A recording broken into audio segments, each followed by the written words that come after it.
maybe taking you back a little bit to the ancients. So ancient conjectural history, what it was putting me in mind of was the kind of tradition of naturalistic and debunking interpretations of myth. And, that, well, the centaur really, there must have been a first time that somebody rode on a horse and that must have struck people as looking like a single. And so that kind of debunking. And so there is an emotional valence to this procedure. And that came up a little bit in some of the story you were telling, but I was just wondering how much of this sort of conjectural history is being set against kind of more mythological, or what are the aesthetic pleasures of that kind of history versus That's yeah. a great question, and absolutely on point.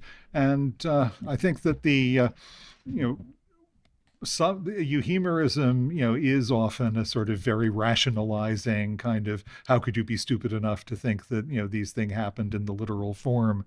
Right. But, it also has its temptations. Bacon is a euhemerist of a really strange kind and seems to take that enterprise very seriously. The one thing I would say is that if you include that, then conjectural history blows up to immense proportions.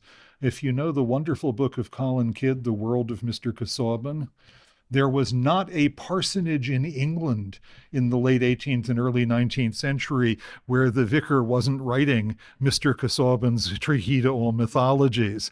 It's just this incredibly rich and often wonderfully speculative, euhemerist, anti-euhemerist, everything is the Jews, no, everything is the Egyptians, on and on and on. And you could call that also a form of conjectural history, because it certainly is conjectural and it certainly looks at the past. So I've been worried about that, but as Colin Kidd's book is so good, I think I might just leave it with that and a reference.